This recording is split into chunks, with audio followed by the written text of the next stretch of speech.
Y bienvenidos a todos a esta conferencia de la Universidad Popular Carmen de Michelena, que hoy vamos a tratar el tema de la sociedad digital. La persona que va a compartir con nosotros información y conocimientos es José Vicente Cebrián, es ingeniero industrial, licenciado en informática, ha tenido puestos de responsabilidad en la administración pública, ha sido director general de varias cosas y luego también ha trabajado en la empresa privada como directivo y presidente de distintas compañías del mundo de las telecomunicaciones, de la defensa y del transporte naval. Hoy nos va a hablar de la sociedad digital, que es un tema que está permanentemente, hay pocas veces en que no oigamos hablar tecnologías de la información, sociedad digital, inteligencia artificial, aunque ya me aclaró que no es inteligencia artificial. Vamos a hablar de la sociedad digital porque él habla de un cambio en el paradigma. La sociedad cambia su procedimiento, su forma de relacionarse con el uso de dispositivos que tienen que ver con lo digital frente a la etapa anterior, a la etapa analógica. Con lo cual, José Vicente nos va a hablar de su perspectiva de la sociedad digital, de las ventajas, de los inconvenientes y de los riesgos que esta nos plantea. Con lo cual, simplemente una petición al oyente, como siempre, móviles, ya sabéis, todos apagados en modo avión y preguntas al final. José Vicente. Voy a apagar mi móvil. Bueno, buenas tardes y muchas gracias por la invitación. Algunos recordaréis que hace tiempo hubo una charla aquí sobre la brújula estratégica y al poco tiempo la Unión Europea anunció la brújula digital. Esto de llamar a las cosas brújula pues debe ser una manía de la Unión Europea. Entonces, en ese momento comenté con Elena la posibilidad de hablar sobre la brújula digital, pero luego al comenzar a pensar en ello vi que era un tema demasiado aburrido, administrativo y que era mejor saltar hacia la sociedad digital, que es lo que abarca todo. Ahí apareció un problema, y es que claro, la sociedad es en lo que estamos viviendo y el mundo es inmenso, con lo cual he elegido algunos puntos nada más, que son los que me han parecido o más importantes o más ocurrentes y que seguramente no coinciden con lo que vosotros pensáis que son los más ocurrentes o los más importantes, con lo cual habrá necesariamente algunas lagunas. Este es el índice. Bueno, hay una primera parte de los cambios tecnológicos, muy pequeño, no os preocupéis. Luego las empresas digitales, los beneficios, riesgos y amenazas, lo que pasa en Europa y lo que pasa en España. ¿Qué es una sociedad? Pues bueno, en principio una agregación de usos, costumbres, maneras, leyes, religiones, etcétera, que conforman el modelo de vida en el cual nos desarrollamos. Todos sabemos y hablamos de las sociedades antiguas, las sociedades preindustriales, donde la gente pues eran cazadores, recolectores, luego pasaron a ser agricultores y ganaderos. Los muy posmodernos a eso lo llaman la sociedad 1.0. Bueno, es una chorrada con otra cualquiera, pero vamos, yo la mantengo ahí. Y el cambio más importante es la aparición de la imprenta.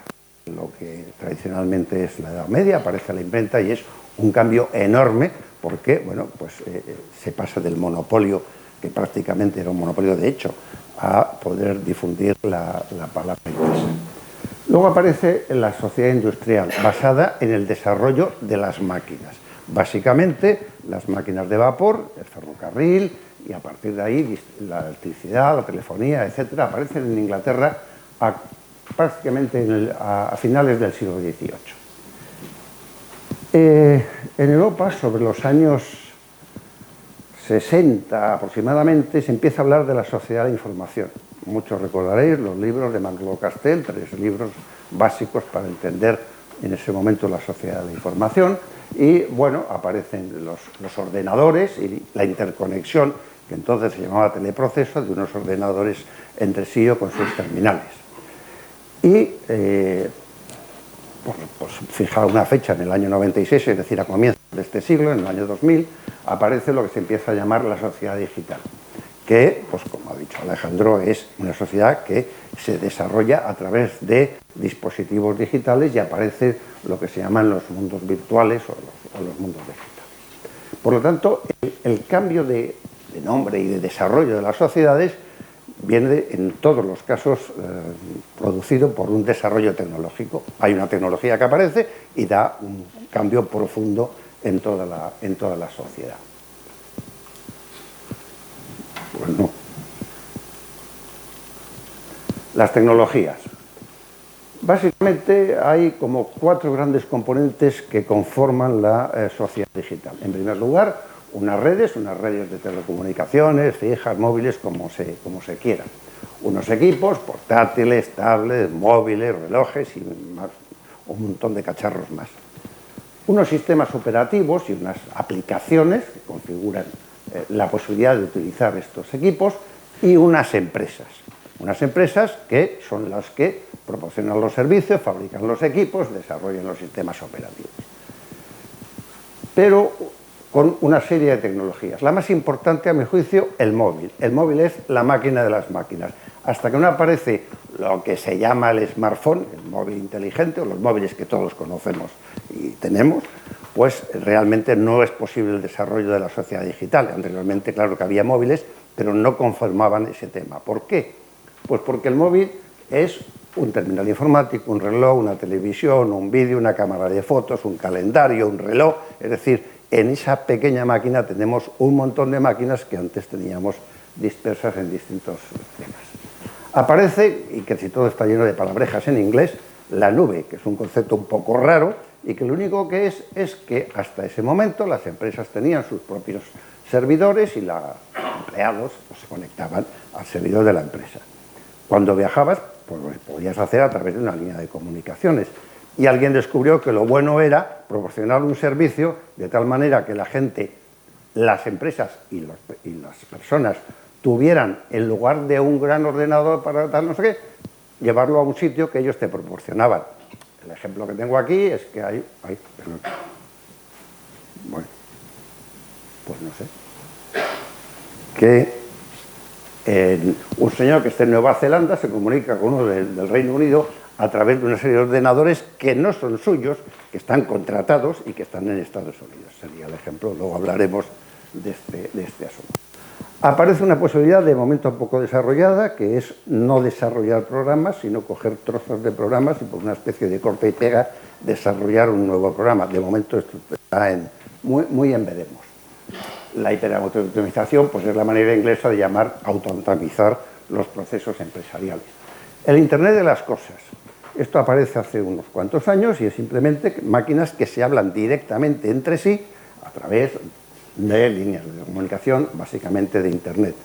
Hay un ejemplo que todos usamos, esto pasa como con la prosa, que la gente hablamos en prosa sin saberlo.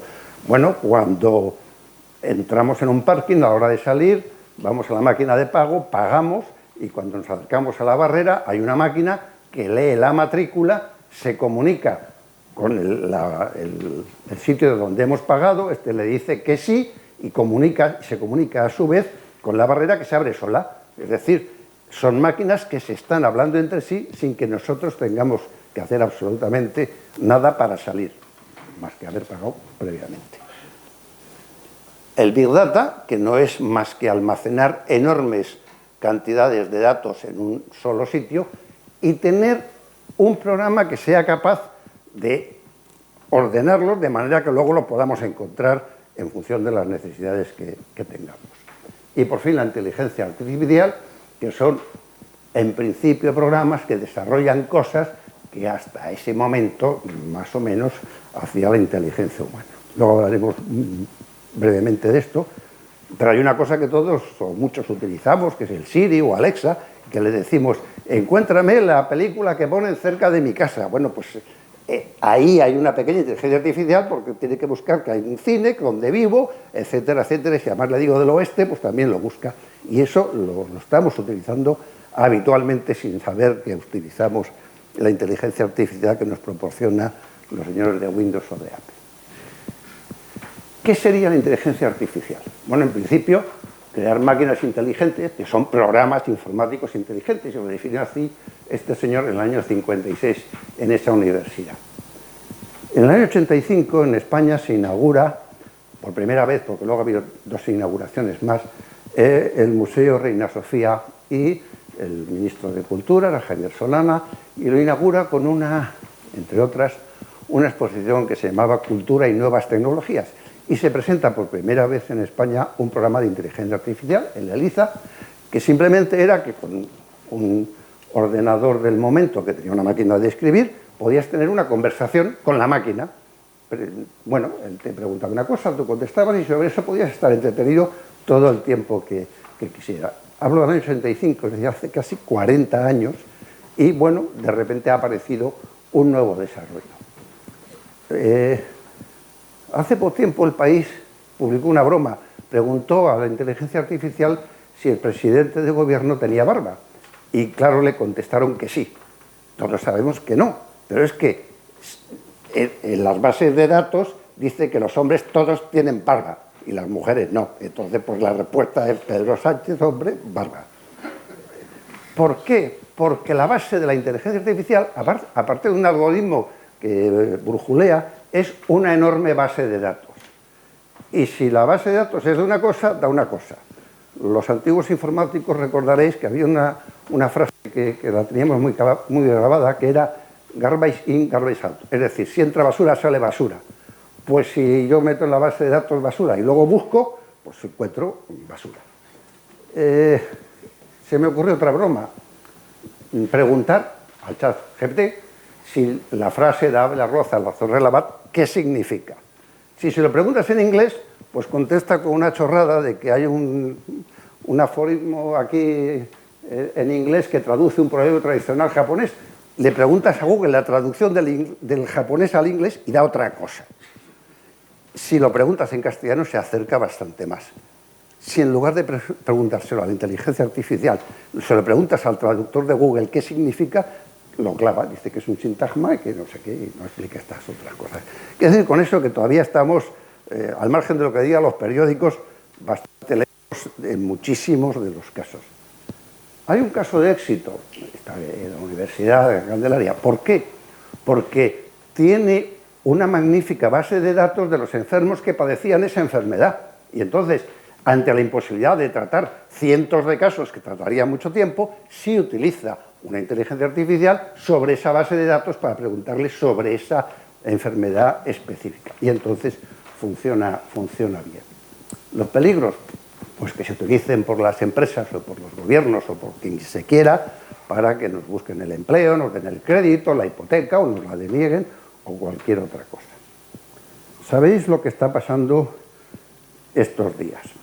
ChatGPT es el nombre de un programa de inteligencia artificial que ofrece gratis durante la primera semana, luego ya hay que pagar un poquito y luego ya se sigue pagando algo más, una empresa que se llama OpenAI, Open Artificial Intelligence, que en teoría es una organización sin ánimo de lucro, pero como necesitaban dinero para funcionar, descubrieron que lo mejor que podían hacer es formar otra organización con ánimo de mucho lucro que fuera la que diera el dinero a los del ánimo sin ánimo de lucro. Y entonces ahí entró Microsoft y puso, bastantes miles de millones de dólares. El Consejo de Administración lo formaban 6 personas, 3 dedicadas a inteligencia artificial y 3 que venían de fuera para garantizar que estos de verdad eran independientes. Y un buen día convocaron el Consejo de Administración y sin que sepamos la razón, quitaron al presidente, quitaron al consejero delegado y quitaron al director general. No sabemos las razones. El señor Altman, que era el director general de desarrollo, pues al día siguiente se marchó. El presidente le dijeron que podía seguir de empleado porque era útil y dimitió, se fue. Y al día siguiente 700 empleados dijeron que se marchaban, seguramente a Microsoft por su cuenta, pero bueno. Y entonces exigieron que para seguir trabajando en la empresa se volviera a contratar al señor Altman, cosa que la empresa hizo. Y entre las razones que dieron fue que estaban desarrollando un programa Q que era un grave riesgo para el desarrollo de la humanidad. No sabemos en qué consiste, pero eso está ahí, Y bueno, pues seguimos sin saber las razones, el señor Altman ha vuelto y para ayudar al lío, esto es Microsoft y Google acaba de anunciar Gemini, que es su programa de inteligencia artificial con 3 niveles. El primero, a partir de enero, será gratis, el segundo no se sabe cómo y el tercero no se sabe en qué consiste. Bueno, pues esto es como estamos. ¿Cuáles son las tecnologías o bien los juguetes del futuro? Y el interés de esto es simplemente porque hay cosas que nos pasan y que es bueno saber el asunto. La realidad virtual es colocar objetos simulados o reales en un entorno virtual. Algo que todos utilizamos, si es que utilizamos el Google Maps. El Google Maps entramos y podemos ver una calle, circular por la calle, verlas desde arriba, verlas desde abajo, girarlas, etc. Eso no es un vídeo, eso no son fotos, eso no es cine, eso es que se ha elaborado eso a través de una realidad virtual. A la izquierda está la foto de la puerta de aquí, que bueno, pues está hecha, sacada del Google. Con esto apareció un desarrollo que se llamó Second Life, que a alguien se le ocurrió que podía construir un mundo entero virtual. Ah, qué bien, cojo mi foto, se la pego a un muñeco, lo llamo un avatar, y entonces, bueno, pues ya lo hago circular y vivir en una realidad virtual, en una ciudad virtual. Entonces, pues bueno, yo cojo, hago también una foto de mi mujer, cogemos y nos vamos a comprar una casa, que la vemos ahí, etcétera, etcétera. Ha tenido muy poco éxito, más allá de los primeros juegos iniciales, pero sigue existiendo. El que quiera jugar se puede apuntar a esta cosa. Los suecos llegaron a establecer una embajada virtual, por si algún súbdito sueco tenía un problema virtual dentro de la ciudad virtual. Vale. La realidad aumentada. Esto es en el mundo real, a través de un dispositivo, alguien le añade unas imágenes. El otro día, muchos habréis visto en la televisión, una señora que ha decidido casarse con un holograma, y ha salido en todas las televisiones. Bueno, esto es lo mismo que si yo digo que me voy a casar con la foto de Marilyn Monroe. Tengo las mismas probabilidades y el mismo éxito. Bueno, que he cogido el ejemplo que más me ha sorprendido, que está a la derecha. Es el último desfile de las Fuerzas Armadas de Corea del Sur. Pensar en un desfile militar normal y corriente, la gente está con su móvil y está sacando el vídeo de los soldaditos que pasan. Y además de los soldaditos, pues se ven las casas de detrás, porque claro, el vídeo coge, si lo separo, todo. Y de repente hay un momento determinado que dejan de pasar soldaditos, no pasa nada. Y alguien manda a la gente que está con ese vídeo grabando una señal de un barco de guerra que va por la calle, y entonces en mi vídeo lo que estoy viendo es desfilar un barco por la Castellana, sería en nuestro caso, y lo puedo grabar y ahí está. Eso es la realidad aumentada, es decir, superponer una realidad virtual a una realidad real. Bueno, con eso se inventó el metaverso para que la gente jugara, y lo ofrecen 5 plataformas. Con esto he querido coger la frase de un profesor de la Universidad de California que dice que Internet tuvo un pasado militar. Todo el mundo sabe que fue un encargo del DARPA americano a una universidad, que tiene un presente bastante anarquista, como todos sabemos, y que tiene un futuro bastante incierto. ¿Cuáles son las empresas digitales? Básicamente son estas. Se empezó llamando GAFA, es el acrónimo de Google, que realmente es la empresa Alphabet, Apple, Facebook, que hoy es la empresa Meta, y Amazon. Pero enseguida apareció Microsoft y dijo que él también, y entonces pasamos de GAFA a GAFAM. Si tecleáis, todo esto aparece tranquilamente. Y si los 3 mosqueteros eran 4, el póker este pasa a ser un repóker de 6, porque se añade TikTok, que es de la empresa china ByteDance. Bueno, eso es lo que tenemos, y entonces aparece el concepto de portero. ¿Por qué? Porque estas empresas se preocupan mucho de que el ciudadano normal no pueda llegar a las pymes y a otras empresas si no es a través suyo. De ahí el concepto que se utiliza de portero más bien de discoteca, del que te impide pasar, y no del portero de tu casa que te ofrece entrar. Aquí tenéis las cifras de lo que gana en billones de dólares y el número que tienen en la clasificación mundial. Ya no hay empresas de telecomunicación, ya no hay fabricantes de coches, ya no hay navieras, hay empresas tecnológicas. Mucha gente recordará, en el año 82 hubo un famoso juez americano, el juez Green. En aquel momento las telecomunicaciones, los ferrocarriles, la electricidad, el agua, el gas, eran monopolios naturales. ¿Por qué? Porque distribuían servicios en red. Y todos decíamos que eso era lo normal y que era un monopolio natural y que lo natural era mantenerse. En Estados Unidos había dos empresas, la AT&T y la ITT, que se habían distribuido el mundo en un acuerdo secreto. La AT&T, Estados Unidos, vendía en Estados Unidos y la ITT en el resto del mundo.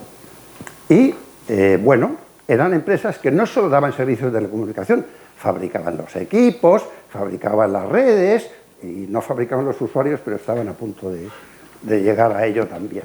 Y entonces el juez Levin se le ocurrió que había que romper el monopolio real de la AT&T. En Estados Unidos no hay una ley de monopolio, pero él obligó a la AT&T a romperse en las famosas Baby Bell, que eran 7 compañías y cada una tenía entonces un territorio. Consecuencia de eso se rompió el acuerdo secreto con ITT. Y es que estas compañías, además de los servicios, de los equipos, del I+D, pues tenían el monopolio en un montón de empresas que no tenían que ver con las telecomunicaciones. Bueno, puesto el ejemplo que más conozco, ITT tenía 300 empresas, en España se llamaba ITT Standard Eléctrica, y en Europa todos se llamaban Standard Electric. Y era el propietario de la cadena Hilton, de la cadena Sheraton, de la cadena Avis, que no tenían mucho que ver con el tema. Y de hecho, se llegó a un acuerdo con IBM por el cual todos los ordenadores que utilizara ITT tenían que ser de IBM, no podían ser de Univac o de otra gente. Y a su vez todos los empleados de IBM iban a la cadena Sheraton, alquilaban coches Avis, etcétera, etcétera, etcétera. Esto se rompe y aparece que hoy en día pues hay varias compañías de telefonía, de ferrocarril, en España tenemos 3, de agua y de gas en función de las distintas condiciones. Pues en 2017 una estudiante de Yale, la señorita Lina McCann, pues publica una tesis que es la paradoja antitrust de Amazon. Y viene a demostrar que el monopolio, tal y como nos lo han contado todos en la escuela, es esa cosa de que un señor domina el mercado e impone unos precios por encima de los precios del mercado. Y ella demuestra que a Amazon se le ha ocurrido lo contrario. Domino el mercado a base de imponer unos precios bajísimos que impiden que la competencia pueda servir esos mismos productos. Bueno, tuvo bastantes problemas, pero el presidente Biden, en marzo del 21, la nombra presidenta de la Federación de Comercio, que es algo así como aquí la Comisión del Mercado de la Competencia. Ha habido enormes discusiones sobre si eso era posible o no, al final la han nombrado, y de momento ha comenzado un juicio federal contra Amazon y varios juicios más contra Meta. La muy probable llegada de Trump haga el muy probable cambio de esta señorita. ¿Quién es Google? Alphabet Inc. es la empresa, 1.530 millones de dólares de facturación anual, que es una cifra que supera lo que todos podamos mirar, 105.000 búsquedas por segundo en su navegador. Es decir, cada segundo hay 105.000 señores que preguntan algo a Google desde todo el mundo. Estos ingresos, de los cuales el 80% es publicidad. Y aquí es uno de los cambios de la sociedad digital. Para todos nosotros Google es gratis. Entramos ahí, el navegador, Google Maps, no sé qué, no sé cuánto, es gratis. Es gratis porque pagamos en publicidad. El 80% de sus ingresos es publicidad. Hay otras cosas que no, porque tiene servicios de otro tipo. Tiene 100 y pico mil empleados con un salario medio bastante bueno de los empleados. Y, bueno, pues estas son las empresas que todas son Google. El Maps, que tiene también Waze, Google Play, YouTube, Android, el Chrome, el Drive, fabrica ordenadores, tablets, móviles, dispositivos domésticos como las aspiradoras esas que andan por ahí, etcétera. Tiene una plataforma para el Gmail, calendarios, un Google de citas para el que esté interesado, ese no es tan gratis, y bastante más que ya no me cabían. Curiosamente tiene una empresa, Hubsmap, que permite que en Google Maps cualquiera pueda poner cosas, lo que le parezca bien. Y entonces mire qué pasaba con Tres Cantos y lo que sale es eso. Yo no lo he puesto yo, es lo que sale. ¿Y quién es Amazon? En principio era una tienda online, pero últimamente se ha convertido en una plataforma de marketing, en una red de distribución, vende alimentos, servicios financieros, libros, series, películas, música, moda, fabrica también televisores, Kindle, el Alexa y servicios en la nube. Y luego veremos lo que quiere hacer precisamente en Europa. Tiene también una facturación en España de 500.000 millones al año, que no está nada mal, perdón, en el mundo, y en España 6.400 millones de euros. Y un comercio electrónico que es el 50% de todo el comercio electrónico en Estados Unidos. No es un monopolio. Y tiene 1,5 millones de empleados, que en España son 22.000, y está construyéndose esas series con ese aspecto. Y las redes sociales. En principio, comunidades de personas unidas a través de Internet, utilizando sus dispositivos móviles. Texto, vídeos, fotos, documentos, toda clase de posibilidades. Y dan lugar a una nueva profesión, influencer.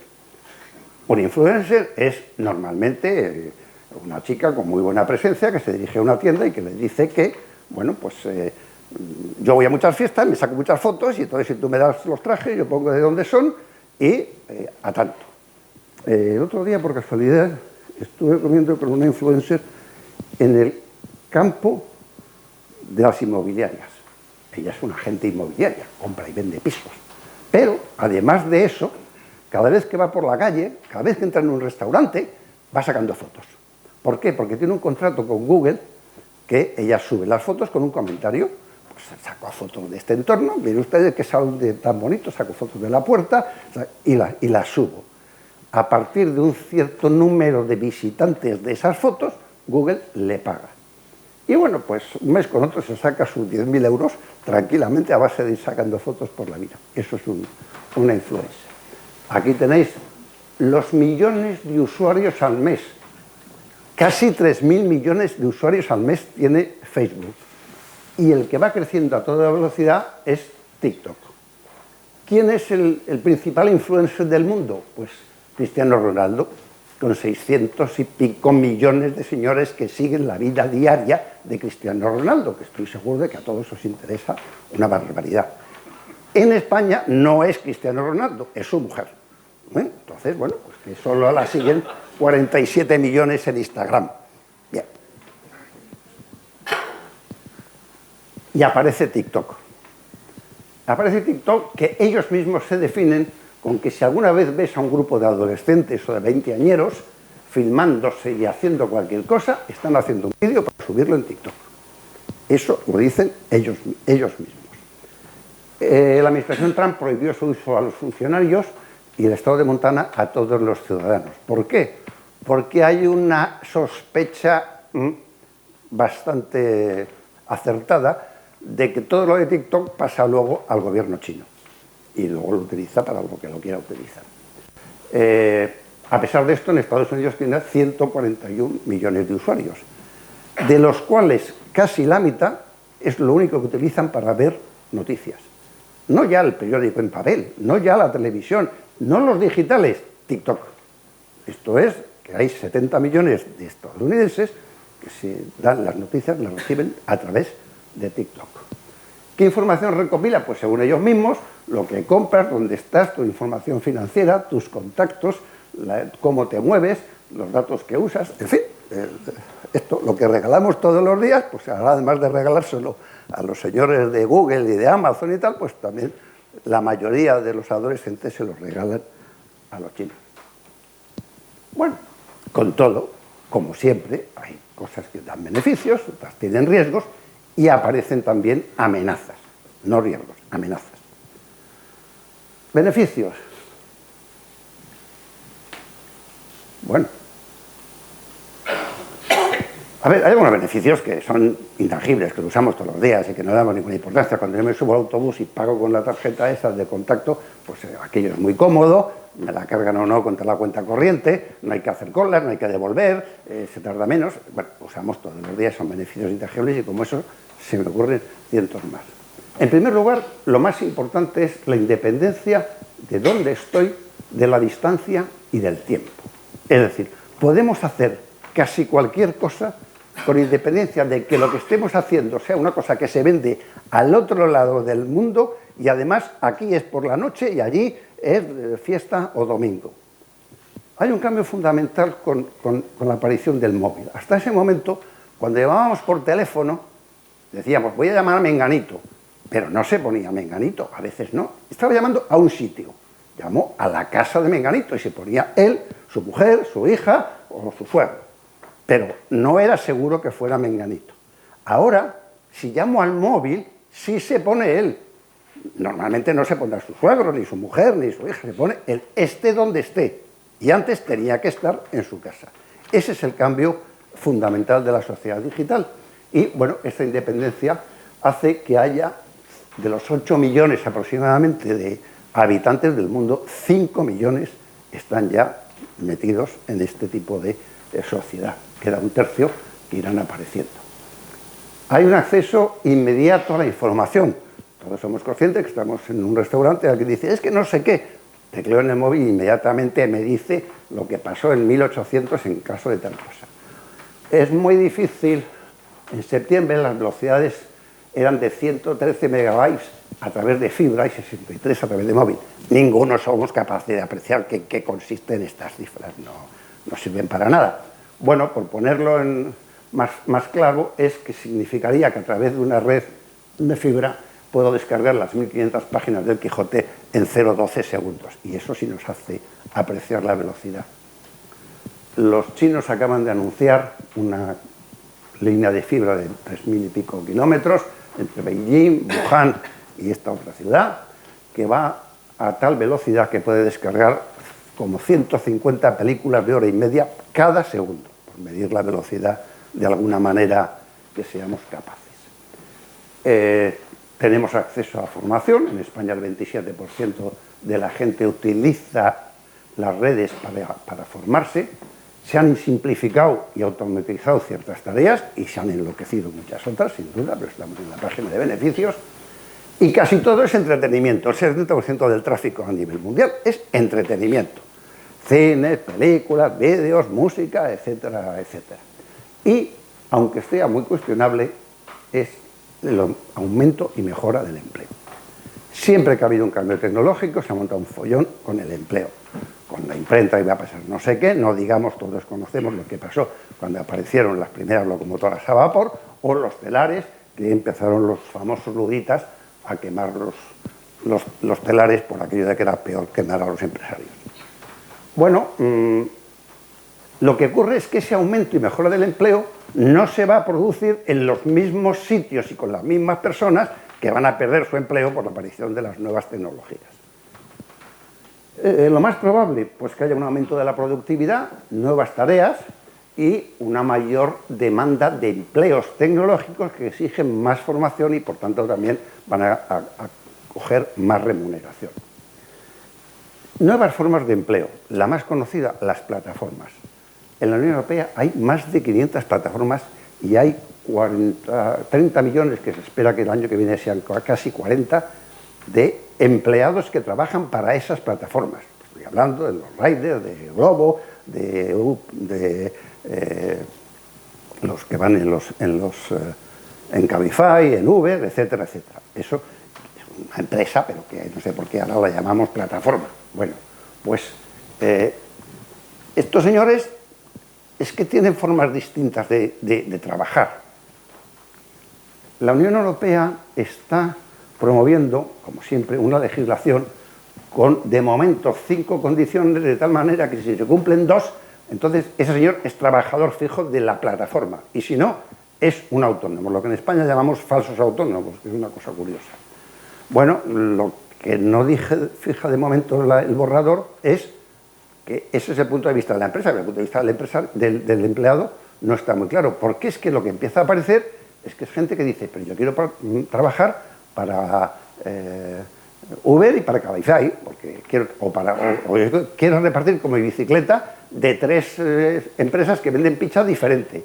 Y además, hoy no quiero trabajar, y además mañana quiero trabajar 10 horas, y quiero trabajar los sábados por la noche, y los domingos por la mañana, y no quiero, entonces yo quiero hacer esto de manera distinta, a horas diferentes y cuando yo quiera, porque quiero ganar más dinero o no me hace falta ganar, eso es muy difícil de regular con la ley.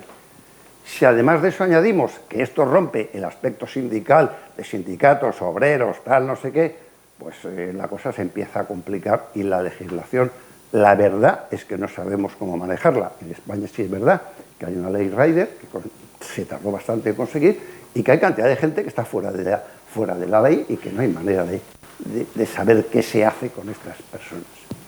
Hay autónomos, es conocido, el Parque Empresarial de Málaga, pues ha empezado a recibir señores que están trabajando para una empresa en Alemania en teletrabajo. Viven en un apartamento de Airbnb en Málaga, trabajan desde allí, cobran un salario alemán y bueno, pues 2 veces en el mes cogen un avión de bajo coste y se acercan a Múnich y luego vuelven otra vez. Bueno, esto antes era impensable y ahora empieza a aparecer lo que se llama el autónomo tecnológico y por tanto hay una desregulación de horarios absolutamente total. Con todo, esto lo que da es una enorme incertidumbre de cómo va a ser el empleo regulado, normal, de futuro que todos conocíamos. Y va a afectar fundamentalmente a los parados, a la gente sin estudio, a las mujeres y a los empleos inferiores. Esto está sacado de este informe del Ministerio. ¿Cuáles son los riesgos? Bueno, los riesgos todos los sufrimos. Esto no es más que una clasificación como otra cualquiera de los riesgos, y seguramente hay más. En primer lugar, la suplantación de identidad. Es decir, de repente hay señores que dicen que yo soy no sé quién. Se utiliza muchísimo para ligar o para pederastia o para lo que sea, pues me pongo a escribir que soy menganita, que quiero ser amiga tuya, tal, y luego ni soy menganita, ni quiero ser amigo tuyo, ni nada de nada. El acoso, que se llama el ciberbullying, las estafas y fraudes con los mensajes con falsos documentos, falsos correos, etcétera, etcétera. El software malicioso, que dañan los sistemas normalmente para obtener un pago para que vuelvan a su estado, que además se hace en criptomoneda, que es la manera de que no hay manera de seguirme luego donde aparecen esos pagos. Y, bueno, atacar a el Internet de las cosas. ¿Qué pasaría si a alguien un día se le ocurre lo bonito que sería, entre comillas, atacar, pues por ejemplo, a la empresa del parking, que tiene unos 40 parking en Madrid, ataco el sistema y impido que salga nadie y que entre nadie. Que entre nadie pues puede ser un problema, pero no digamos si impido durante un par de días que nadie saque su coche del interior de los parking. Bueno, por otro lado, tenemos cada vez más una recepción masiva y no solicitada de contenido inapropiado. Mentiras, cosas de sexo, fotos, vídeos falsos. El 71% de los españoles que usan Internet reciben noticias falsas. Y el 60% se las creen. ¿Por qué? Porque se las mandan sus amigos, sus familiares, y entonces, como me lo manda mi amigo, esto será verdad, cosa que es lo mismo que ha pensado el amigo, y etcétera, etcétera, etcétera, etcétera. Bueno, y claro, no puede estar toda la vida mirando y discutiendo. Aquí hace tiempo el gobierno decidió hacer una especie de ministerio de la verdad y pronto se dio cuenta de que era todavía peor, entre otras cosas porque los propios gobiernos, todos los gobiernos, son uno de los grandes generadores de noticias falsas. Y entonces, pues claro, es complicado lo del ministerio de la verdad. Hay un ejemplo que lo he puesto porque me ha hecho gracia. Un periódico digital, que no os digo cuál es, español, publicó una noticia que decía: pierde el miembro por intentar violar a una chica que llevaba el cordón trampa. Bueno, no existe el condón trampa, no existe la noticia, no existe la chica, no existe nada. Pero este periódico digital, cuando le preguntaron ¿y por qué? Pues porque he recibido 189.000 entradas más de las entradas que tengo a diario. Y además ha aumentado la publicidad. Con lo cual, oye, pues mire, y el que se lo haya creído, pues peor para él. En China hay 1.000 millones de cámaras dedicadas a grabar a la gente por las calles y por los sitios que van. Hay algoritmos totalmente sesgados. Es decir, el algoritmo que nosotros utilizamos es que vienes porque yo pregunto y entonces quiero ir a tal sitio, quiero comprar tal cosa. Y me dice total. Pero ¿qué ocurre? Que al cabo de cierto tiempo ese algoritmo me dice no lo que yo estoy buscando, sino que el algoritmo piensa que quiero buscar en función de las necesidades de la gente que le paga la publicidad. Y esto lo podéis notar perfectamente cuando utilicéis Google, y digo Google porque es el que utiliza todos. O sea que esto es así. Es decir, y cada vez más aparece publicidad y publicidad. Y cada vez más, y si lo podéis todos notar, pregunto una cosa y de toda la página, de las 20, pues hay como mucho 10 que van a la cosa. Y luego empiezan a aparecer otras cosas que no tienen nada que ver con lo que yo he preguntado, pero es lo que le interesa al algoritmo. La brecha digital, que ahora hablaremos, el mal diseño de los servicios. Aquí os pongo un ejemplo real, Auditorio Nacional de Música, no es un chiringuito de cualquier pueblo, no. Tú sacas tus entradas por internet y te dan un código QR. Pequeño problema, que el código QR no dice ni la fila ni la butaca. Sí, me lo dice el correo que me mandó y tal, pero el código como tal no. Yo entro en el auditorio, llego allí, horror. Pero no todo está previsto. Hay una chica con otro móvil que lo lee y me dice, va usted a la fila, no sé qué, tal, no sé qué. Es decir, mal diseño del tema. Y como esto hay, así. Y luego, el mal funcionamiento de las redes, de los equipos y de los programas. Mal funcionamiento que nadie tiene pensado qué ocurre en ese caso. El otro día, el consejero delegado de una gran empresa ha dicho que estaba empezando a pensar que además de hacer simulaciones de incendios, tendría que hacer simulaciones de qué pasa cuando fallan los sistemas. El Ayuntamiento de Madrid este año le ha fallado el pago del IBI en un montón de barrios ¿y qué pasa? Nadie te dice lo que pasa. No se preocupe, ya lo arreglaremos. O no. Y si se me pasa el plazo, ¿qué pasa? Bueno, no se preocupe, ya lo arreglaremos. Y así podemos seguir. Esto es un ejemplo curioso de lo que es la invasión de la intimidad. Se me ocurrió cuando estaba preparando la charla hace 15 días, mirar en Google qué sabía de lo que yo había hecho en agosto del año 22. Sabéis que tengo unos amigos que viven en Torrecilla de Cameros, nos invitaron allí a pasar unos días y entonces, pues, resulta que, bueno, estuve por la noche hasta las 9:30 en los Hospedería Sagasta, que me acabo de enterar, que es en la calle Guardia Civil número 4. No tenía ni idea dónde estaba porque se ve muy bien la hospedería. Y Google me informa que de 9:30 a 11 y pico estoy primero en el ayuntamiento y luego en el puente medieval. No en el ayuntamiento, en la casa de mis amigos, que estábamos allí desayunando, está al lado del ayuntamiento.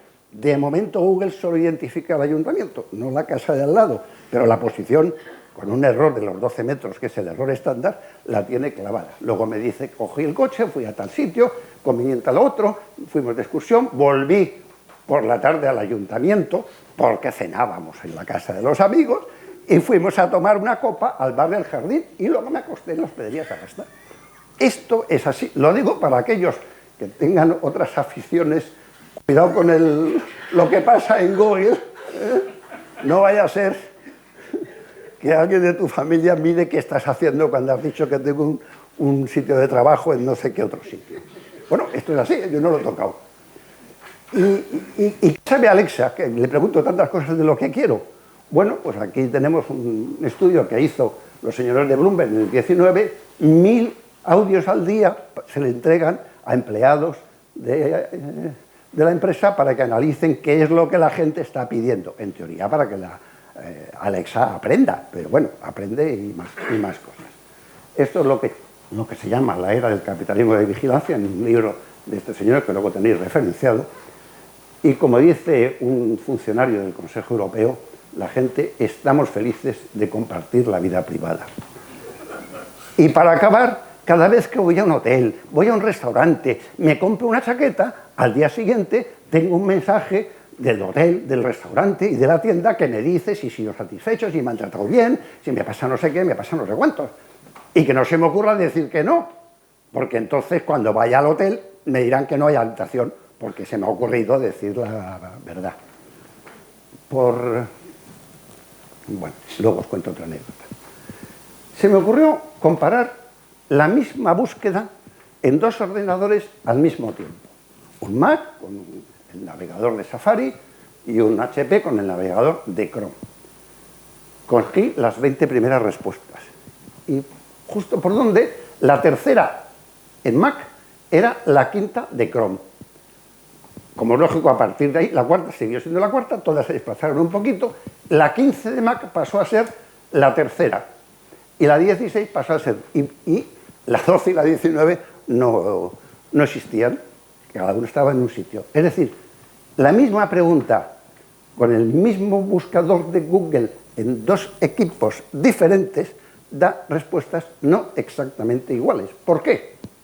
Porque ese navegador sabe lo que yo estoy buscando habitualmente en mi ordenador y sabe lo que está buscando el usuario o el dueño del otro ordenador en el suyo. Y por tanto el algoritmo me da las respuestas no de lo que yo pregunto, sino lo que él piensa que tengo que preguntar. Y es así. Esto es como lo hace. Bueno, pues va cogiendo las respuestas, las agrupa en el amarillo, las marrones, el amarillo se junta con el rojo y con el verde y al final, en función del número de links, pues es como clasifican las respuestas. La brecha digital. La brecha digital, al principio, era una brecha económica. Es verdad que la gente con menos poder económico, que vive en sitios más difíciles, no tenía posibilidades de acceso a Internet. Y esto se empezó llamando la brecha digital. Era un tema básicamente económico. Y se piensa que se puede resolver con ayudas públicas, pues, a atender redes y últimamente con constelaciones de satélite. El famoso señor Elon Musk está lanzando una constelación de 500 satélites de baja cota para que desde todo punto de la Tierra se pueda enlazar a través de satélite con un teléfono móvil adecuado. Son satélites que, por cierto, los lanza de 8 en 8 porque son pequeñitos y se pueden ver a simple vista porque reflejan la luz del sol. Empieza a haber una gran preocupación, no es el único que va a hacer una constelación, hay otros que quieren hacer lo mismo y empieza a haber una preocupación por los reflejos de la luz del sol, por la investigación de la astrofísica, por la navegación aérea, etcétera, etcétera, etcétera. Pero de momento es en lo que está. Pero aparecen más brechas. La de uso. Es que es muy difícil de usar. Y además, cuando doy a la ayuda, me dan una explicación que entiendo menos que de lo que pasaba antes. Y esto hace que en muchos ayuntamientos se empiece a poner formadores o ayudantes digitales. Mire usted, que es que me pasa que no sé qué hacer con esto. Y bueno, eso es así. Y una brecha de diseño. No nos ofrece la solución. Hago una pregunta y me contesta una cosa que no tiene absolutamente nada que ver. La encuesta de Metroscopia, el 20% de los usuarios con banda digital no saben usarla. Cuando al banco les dice no sé qué, pues no saben bien qué es lo que hay que hacer. Y no digamos con la administración. Y la brecha técnica que hemos comentado no está previsto qué hacer ante un fallo de sistemas. He puesto aquí un ejemplo absolutamente tonto, es del Ayuntamiento de Madrid, pero peor, la Dirección General de Tráfico, que con la Seguridad Social son los dos peores calificados de toda la administración. Yo recibo una multa, recibo bastantes de tráfico, que pone que el número de expediente es 28 / no sé qué. Si yo escribo esto en Internet para pagar la multa, error. No da. ¿Por qué? Porque el que ha diseñado el sistema opina que hay que poner esto sin barras, sin rapes, sin no sé qué y sin no sé cuántos. Es verdad que hay un asterisco y una lengua minúscula pone que usted debe hacer esto. A la cuarta o quinta vez te das cuenta que lo estás escribiendo mal. Tráfico lo hace mejor. Si yo pongo el guión, él lo cambia por una barra. Entonces, el próximo guión cambio yo por una barra y él me pone la barra y el guión. Bueno, esto es así, lo podéis comprobar cuando os pasen la próxima multa y como esto hay cientos de imágenes. El otro día en una charla con un alto cargo de ciberseguridad le pregunté si la inteligencia artificial algún día resolvería este problema. Como lo dijo, me dijo que no, que esto no era un problema de inteligencia artificial, era un problema de inteligencia humana, que no sabe por qué el que ha diseñado el escrito no es el mismo que ha diseñado el programa y por qué no se puede cambiar. En tráfico, poner una cosa que dice, ¿le ha sido a usted fácil poner esto? Cada vez que me ponen una multa por velocidad, y algunos sabéis que suelo ir a una cierta velocidad, pues yo escribo diciendo que no entiendo por qué no puede ser lo mismo. Como es lógico, eso no sirve absolutamente para nada. El tráfico lo pone porque queda bien, pero luego nadie hace nada con esa queja, al menos en los últimos años. ¿Cuáles son las amenazas? Y esto ya es más serio. Se conocen como ciberataques, se clasifican en inglés como amenazas persistentes avanzadas, de ahí que no es APA sino APT, y luego se pone un número. El número identifica el posible atacante. 21 es Rusia, 24 es China, 32 es no sé quién, que es la manera que tienen los cuerpos que se dedican a la defensa para poder identificar quién es ese posible atacante. Bueno, se atacan los sistemas, las redes, los centros. Aquí tenéis lo que ha pasado en el último año. El Ministerio de Trabajo, la SEPE, la Universidad de Sevilla, el Hospital de Barcelona, de Europa, la Cumbre de Granada. Curiosamente, cuando empieza la guerra en Ucrania, hay un equipo de hackers en Ucrania, en Kiev, que estaban dedicados a defenderse de los ataques cibernéticos de los rusos. Como la cosa se ponía complicada, se fueron a Barcelona. La empresa se llama Hacken, 1.200 empleados. Y hubo que decirles que la parte de defensa estaba muy bien que la hicieran en Barcelona, la parte de ataque a las fuerzas cibernéticas rusas, mejor que la hicieran, parece ser que desde Túnez, pero no desde Barcelona. Pero bueno, esto existe y está ahí. Ataques a las cadenas de suministro. La naviera Maersk Line, que es la mayor del mundo, ha tenido que pagar 300 millones de dólares. ¿Por qué? De repente se encontró con que no podías manejar los barcos. Y lo mismo la Colonial Pipeline. Campañas de desinformación conocidas, las del Brexit, del proceso, las acciones USA, Ucrania y ahora Palestina. Estamos inundados de fotos de los palestinos y de los israelitas que son mentiras, que están cogidas de otros escenarios, de otras historias y que, bueno, pues algunas son mejores y otras son peores, pero son todas mentiras. Aumento de la vigilancia digital y pérdida de privacidad, ya lo hemos comentado, y ataques dirigidos por dispositivos inteligentes. El más conocido, Pegasus, un programa israelí vendido a un país amigo, aliado y hermano como el Marruecos para que investigue o espíe el móvil del presidente del gobierno amigo, aliado y hermano, y de la suministra de defensa. Y el abuso de la inteligencia artificial. Es casi imposible conocer a los autores. En la misma conferencia también pregunté que si podría la inteligencia artificial ayudar a que esto no pasara, a identificar las múltiples maneras que hay de atacar, de poner falsos vídeos, de poner falsos mensajes, etcétera, etcétera. Y la respuesta fue, no les interesa a los gobiernos que piden a las empresas, y son de 2 o 3 países, que tengan siempre puertas traseras, que es como se llama, para que puedan recibir información que no recibirían de otra manera. Por lo tanto, la inteligencia artificial podrá servir muchas cosas, menos para resolver esta serie de problemas. Por citar una pequeña anécdota de esta mañana, yo había reservado una mesa en un restaurante para mañana.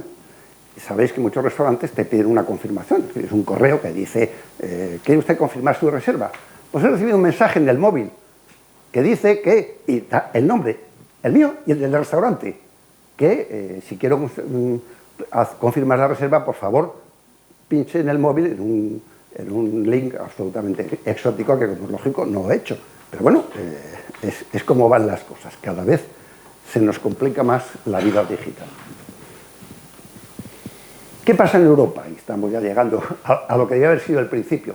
Hemos pasado de la brújula digital, se aburrieron de la palabra, y pasamos a la década digital, por medio intermedio de una brújula digital 2030. Nombres administrativos que no quieren decir nada. ¿Qué es la Unión Digital en el año 20? 327 millones de usuarios de Internet en Europa, el 73% de la población europea, con 700 y pico mil millones de euros de ventas en línea. ¿Básicamente de qué? Música, películas, libros y ropa y calzado. En España somos el tercer país, con 33 millones de usuarios y 23 millones de ventas en línea.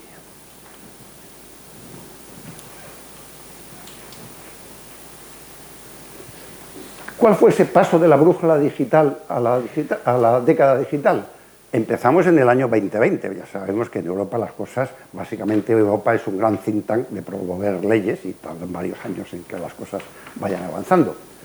La señora von der Leyen promueve la soberanía digital de Europa. Pide una nube europea, liderazgo en inteligencia artificial ética, identidad digital segura, infraestructura de datos y conectividad. Se presenta en el Parlamento en el año 21 y eso pasa a ser 4 puntos cardinales. infraestructuras, capacitaciones, transformación digital y servicios públicos. Y en el 22 el Parlamento aprueba la década digital, que es un programa estratégico con un anexo y que define objetivos, metas, tal, y también pide hojas de rutas nacionales, cada país diferente, y además tiene una especie de índice que es el que va a medir cómo se está haciendo en cada uno de los puntos. Y además pide una declaración de derechos y principios, ya hablaremos de la década digital. ¿Cómo está respondiendo a la nube europea? Porque ¿qué es para la Unión Europea la nube europea? Pues que no sea una nube americana, que no sea la nube de Amazon, que no sea la nube de Google, que tengamos una nube europea. ¿Qué ha hecho Amazon Web? Que es el que tiene la nube web de Amazon. Es decir, no se preocupen ustedes, vamos a construir nosotros, Amazon, una nube europea. Es decir, vamos a poner en un país europeo una nube solo para los europeos y que no va a tener conexión con ninguna otra nube. Si eso fuera verdad, daría igual que la nube esté en Bruselas o en Kansas, porque al fin y al cabo va por línea telefónica. Pero resulta que si yo viajo con mi empresa y me voy a Kansas, que reconectarme a la nube europea. Bueno, es una manera de marketing como otra cualquiera que seguramente será perfectamente abrazada por la gente. Uno de los problemas de la nube, que podría haber explicado antes, es que son simplemente enormes cantidades de servidores, de ordenadores, en un solo sitio, que consumen enormes cantidades de energía y de agua para su refrigeración. Y que si son de un tamaño medio grande, pues igual tienen 200 empleos, de los cuales, si los coloco en un pueblo de la Extremadura profunda, estoy seguro que de los 200 que hay allí técnicos del pueblo, seguro que contratan a 2 jardineros y a los equipos de limpieza, porque no creo que salgan el resto. De ahí que empieza a haber pueblos que no les guste tanto, y que de ahí también que, hombre, está muy bien, si yo soy Amazon, coloco mi centro de datos en cualquier sitio de Europa y la enorme generación y necesidad de energía eléctrica y de agua, esa sí va a ser europea, no va a ser norteamericana. Bueno, al final, esto de la década se conforma en 2 líneas de actuación, una económica y otra que Europa presume mucho, valores, principios, que llamamos valores, principios y derechos. La económica tiene dos aspectos. Una cosa que se llama la autonomía estratégica abierta, que es en contradicción, que sea una economía abierta con una economía autónoma. Pero bueno, si ponemos las dos cosas juntas, pues nos ha quedado una frase perfecta, que es cooperar en lo que podamos y actuar autónomamente, no en lo que sea necesario, que es lo que dicen, sino también en lo que podamos, porque otro no es muy posible, con independencia, etcétera, etcétera. Y lo único que tiene de novedoso es que aparecen las ayudas públicas, porque como en Estados Unidos sí hay ayudas públicas y muy importantes, aquí también va a haber ayudas públicas. Estaban prohibidas las ayudas de Estado, no son de Estado, son ayudas públicas y no se darán a un solo Estado, sino a un conjunto de proyectos de más de un país. Y aparecen las famosas 4 puntos de la década digital, y los proyectos para las ayudas públicas tienen que ser multipaís, tema de difícil y compleja realización.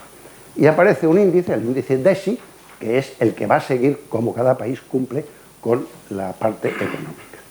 Y en cuanto a principios y derechos, hemos generado 3 leyes, la de principios y derechos digitales, la ley de servicios digitales y el borrador de la ley de inteligencia artificial. Es, eso sí, la primera ley de inteligencia artificial. Es decir, Europa no fabrica hardware, no fabrica software, no fabrica equipos de telecomunicaciones, no fabrica programas, no fabrica nada, pero está dispuesta a regular por ley todo lo que fabrican otros señores y nos venden. Las metas están aquí, bueno, pues son metas que están muy bien, el pasar de no sé cuántos empleados, de casi 9 a 20 millones para el año 26, cobertura 5G, un ordenador cuántico, servicios en la nube, digitalización al 100% de los ciudadanos en su relación con los servicios públicos y proyectos multipaís.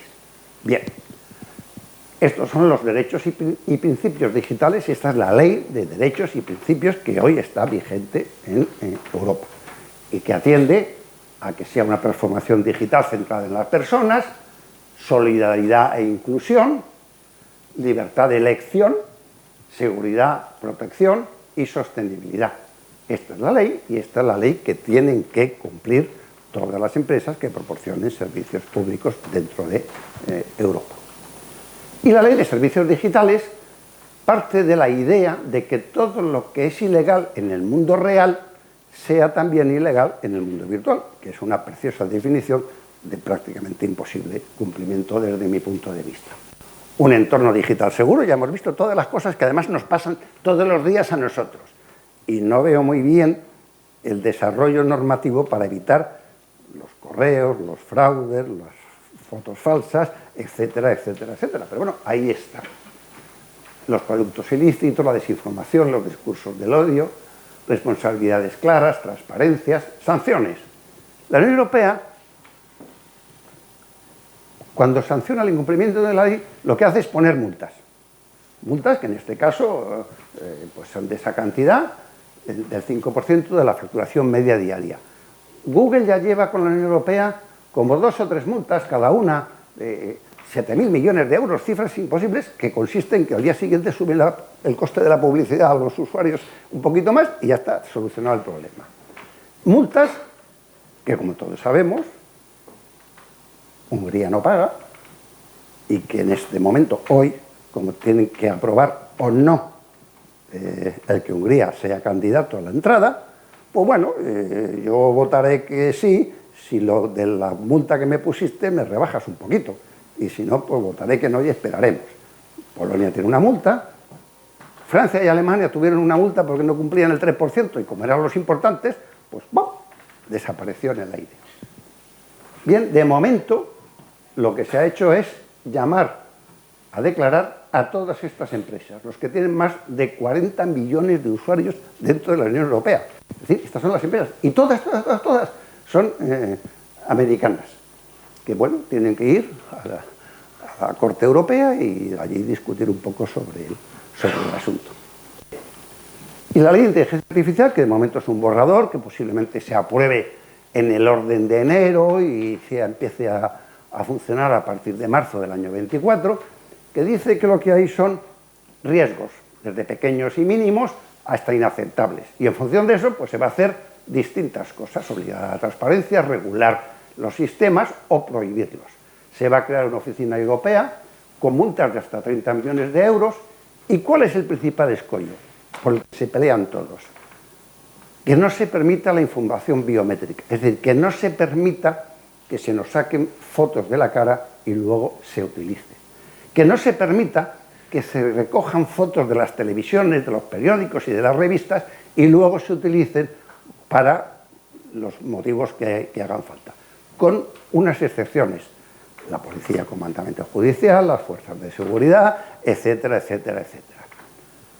Los chinos hicieron un experimento curioso, que es, cogieron como 5.000 fotos, las televisiones, las revistas, etcétera, la gente normal, y pidieron al servicio de policía y penitenciario, como se llame allí, 5.000 fotos de señores que estaban detenidos o presos.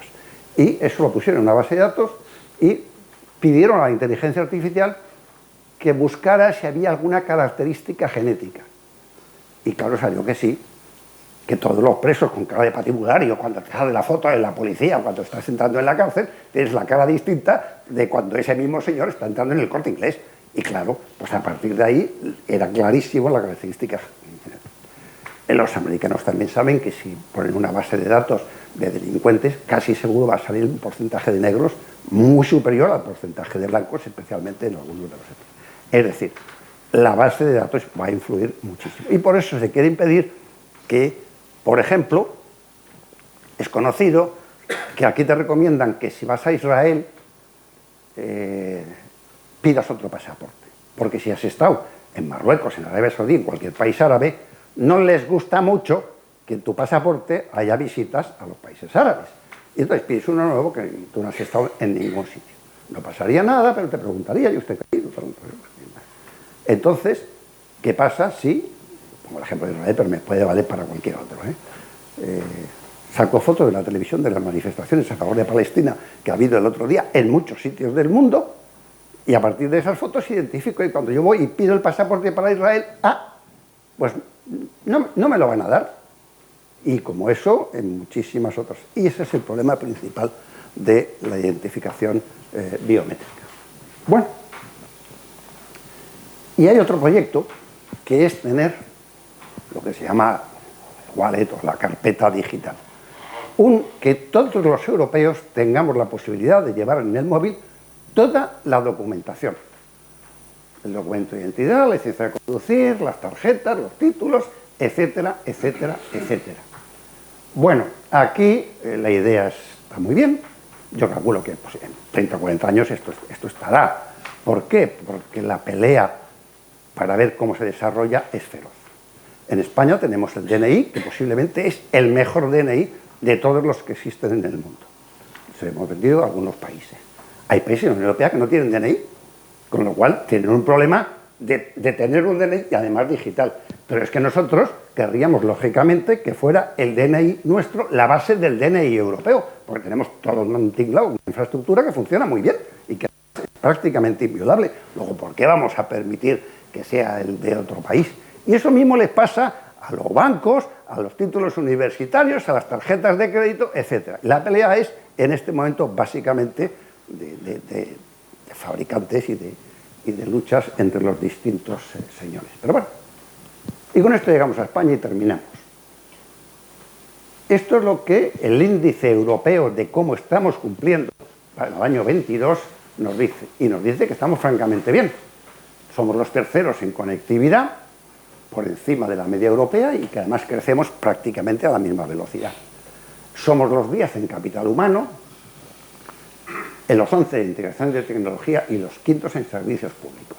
Es decir, en pura teoría vamos magníficamente bien, y así lo reconoce la Unión Europea.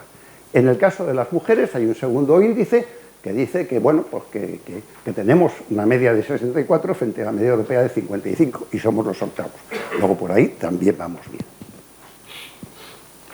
Estos son los 4 puntos y, bueno, aparte de los números, tenemos mala implantación en 1 giga en la red de fibra, bueno, como muy mala, no la tiene casi nadie, que sea de verdad, Es decir, bueno, pues vamos, frente a la media europea de 7,58, aquí tenemos el 0,02, es decir, estamos muy, pero muy por detrás.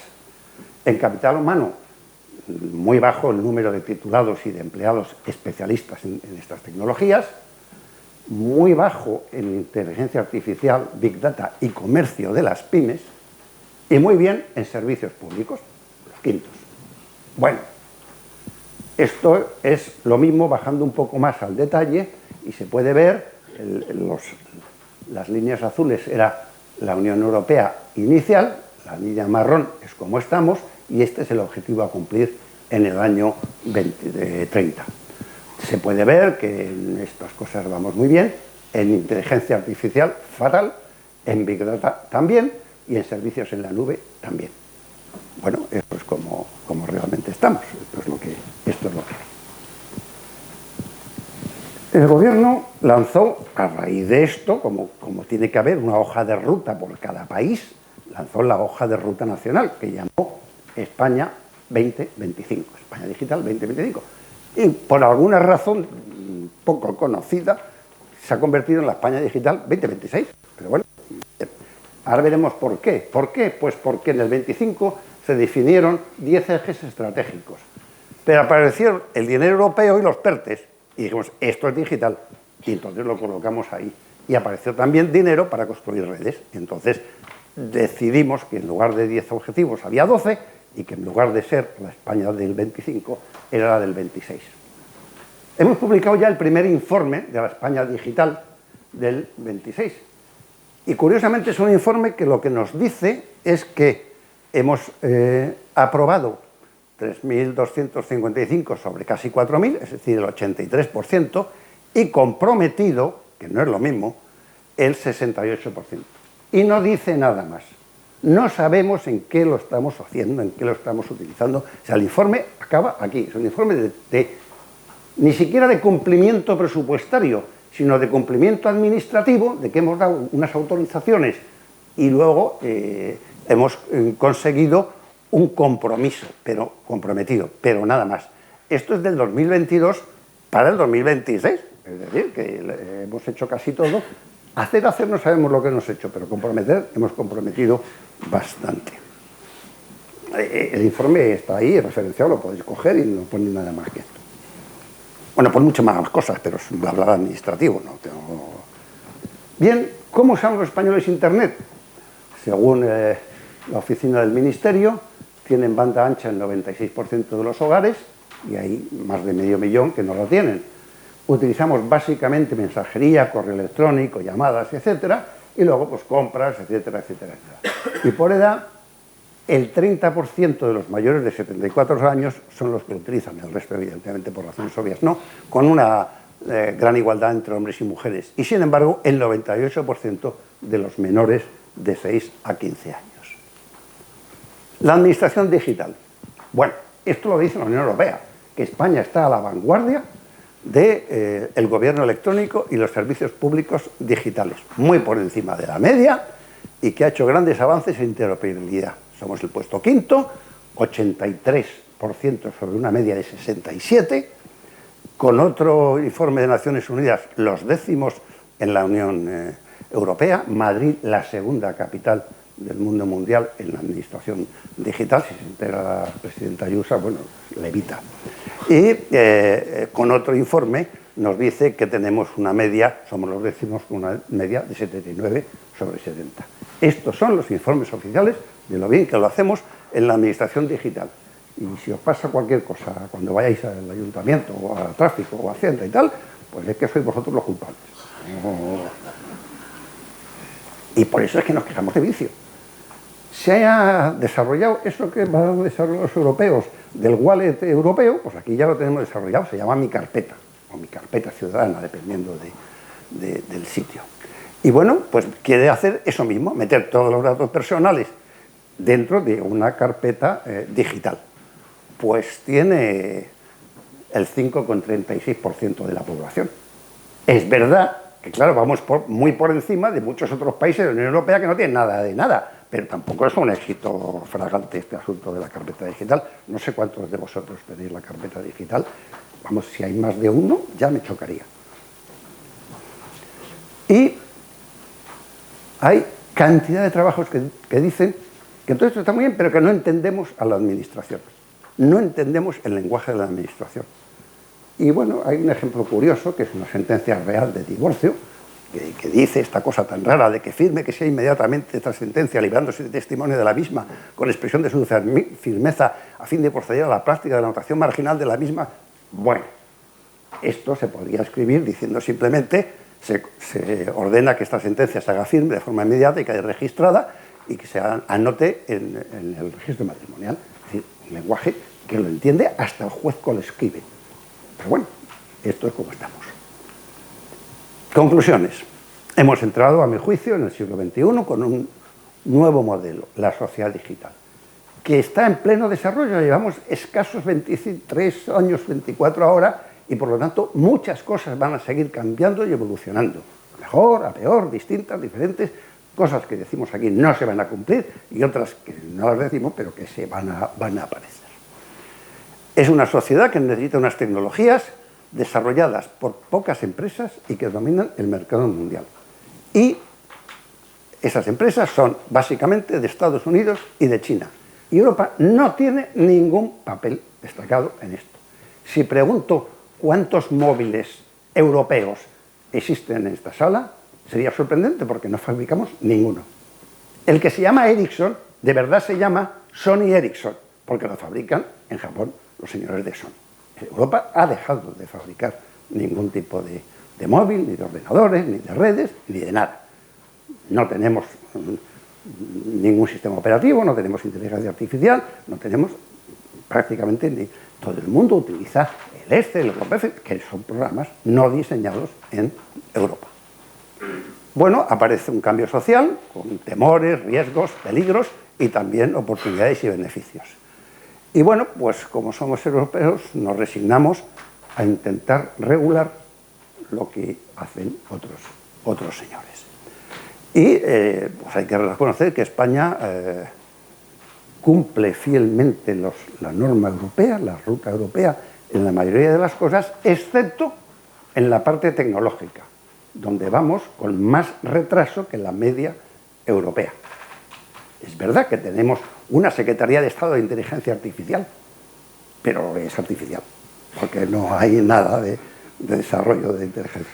Hombre, sí, hay catedráticos y catedráticas de universidad que saben del tema, pero eso no es la economía del país. Y bueno, pues esto es todo y estoy a vuestra disposición siempre que las preguntas sean fáciles.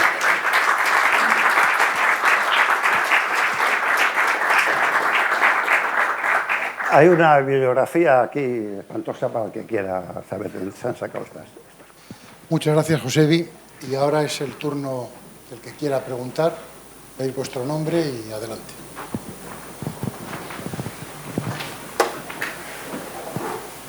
Hola, buenas tardes. Muchas gracias por la conferencia. Me ha parecido muy interesante y además de una síntesis espectacular. Por empezar un poco en plan jocoso, has hablado del peligro amarillo. A mí me ha recordado a Fu Manchu cuando veía las películas de Hollywood. Es que la foto era de Fu Manchu. Era de Fu Manchu, ¿no? Muy bien. Pues vamos a ver, a mí me gustaría que hablaras un poco del peligro de los WAP, de los bancos anglosajones protestantes. ¿Cuál es el peligro que tenemos con Estados Unidos? Esa es la primera pregunta. La segunda pregunta, has hablado un poquito del tema de los falsos autónomos. Yo hablaría simplemente de explotación laboral, casi al nivel de esclavitud que quieren traer estas nuevas empresas. Por tener un programa, es decir, quieren que los trabajadores no tengan derechos. Yo ahí alobo la ley de Santos de Díaz contra los falsos riders y creo que ahí estamos un poco en la vanguardia europea, aunque vamos muy por detrás. Estas empresas lo único que quieren es volver un poco a los tiempos del siglo XIX o la época de la revolución industrial. Y bueno, pues me gustaría un poco que comentaras más detenidamente qué pasa en Europa con todos estos temas que has comentado que estamos haciendo muy mal, pero por desarrollar. Muchas gracias. A ver, los WASP. Bueno, es que he puesto el peligro amarillo porque el otro ya lo tenemos, no es algo que llega. Lo que está llegando es los desarrollos chinos. Ese es el asunto. Toda esa lista de empresas, son como 20, a las cuales se ha llamado a capítulo la Unión Europea, son todas americanas. Es decir, básicamente, salvo TikTok, todo lo demás es norteamericano. Por lo tanto, ese peligro está ahí. Es decir, sabemos lo que hace, sabemos lo que pasa, sabemos cómo funciona, etcétera, etcétera, etcétera. Lo que pasa es que aparece a una velocidad tremenda TikTok, que antes no existía. Y aparece además en el sector más joven. Y aparece además con un cambio tecnológico que son los vídeos. Y eso es lo novedoso con respecto a la dominación norteamericana. China va a ser seguramente el líder económico y tecnológico en los próximos 10 años. Y por tanto, pues ahí efectivamente. El problema no es que sean unos mejores que otros o más malos que otros. No, es que eran unos que eran los que dominaban todo y de repente les ha aparecido a enorme velocidad otros con este tema. La mayor línea de fibra es esa que está en China. El mayor desarrollo de la inteligencia artificial está en China. Sabéis que las redes de telefonía, pues bueno, hay un conflicto muy importante con Huawei. Bueno, en Estados Unidos no permiten que las redes de telefonía sean de Huawei. En Europa se ha discutido mucho y al final se ha llegado a un acuerdo de que, bueno, se permite que sean de Huawei, pero siempre que no existan puertas falsas, nos digan una serie de cosas sobre el software de control, etcétera, etcétera. Bien, es como estamos. En España, Telefónica ha contratado con Huawei la red de telefonía. ¿Nos creemos que eso va a ser así? Pues si nos lo queremos creer, nos lo creemos.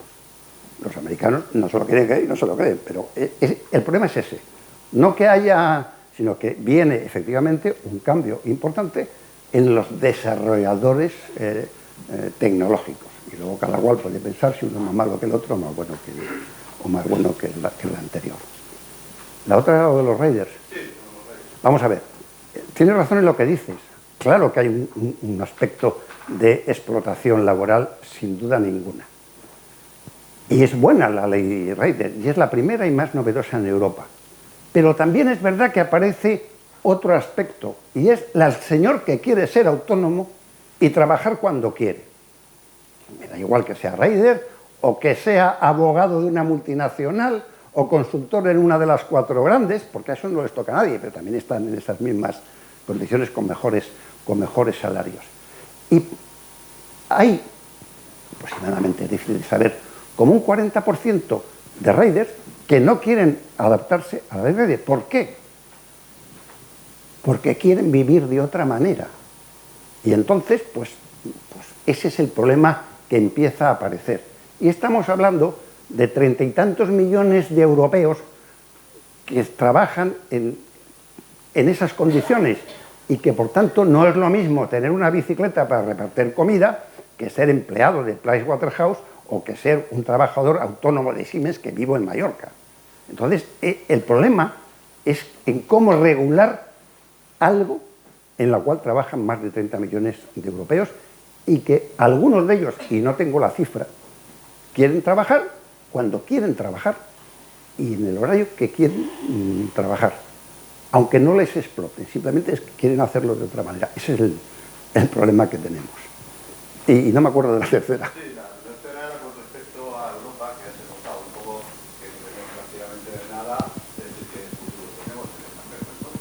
Pues tenemos el futuro de ser políticamente cada vez más irrelevantes, y se está demostrando ahora con las cosas que está pasando, que nos podemos convertir en el parque de atracciones de los chinos y de los norteamericanos, y en muchas ciudades en ser además los restauradores del parque de atracciones. Europa no tiene ninguna capacidad. Para hacer esto hace falta mucho dinero, y mucho dinero es eso, mucho dinero. A ver, una planta de chips, por hablar normalmente, cuesta, depende, 12.000, 15.000 millones. Hemos hecho un PERTE de semiconductores, para semiconductores del automóvil, porque aquí fabricamos, montamos muchos automóviles, y parece razonable que eso sea así. Y hemos puesto al frente, posiblemente, al señor mejor que tenemos de conocimiento de semiconductores, que no me acuerdo ahora del nombre, pero ya me acordaré. Efectivamente es el mejor que tenemos, sin duda ninguna, en el sector. Pero no le hemos dado 15.000 millones. Entonces, pues hará lo que pueda. ¿Y qué es lo que está haciendo? Pues bueno, estoy hablando con una empresa que quiere instalar en Bélgica una planta de recubrir de plástico los semiconductores. Sí, claro, es una planta de semiconductores, pero lo que hace de verdad es poner plástico encima, que no es fácil, pero bueno, es así. ¿Por qué? Porque lo otro son 15.000 millones y no se los hemos dado. Y eso, que nos pasa a nosotros, pasa en muchos otros. Es decir, tampoco los otros, Alemania está intentándolo, Francia algo lo intenta, y Holanda, que tiene un par de fabricantes de máquinas para fabricar chips, sí está promocionando ese tema. Pero Europa hace años que tiró la toalla, en mi opinión, de fabricar nada de estas cosas. Y por lo tanto, ¿se puede hacer? Todo se puede hacer. Los chinos han empezado más tarde, pero han corrido más. Entonces, para hacerlo hace falta dejar de pelearnos. No se puede gobernar a 27 y menos a 35 dentro de unos meses.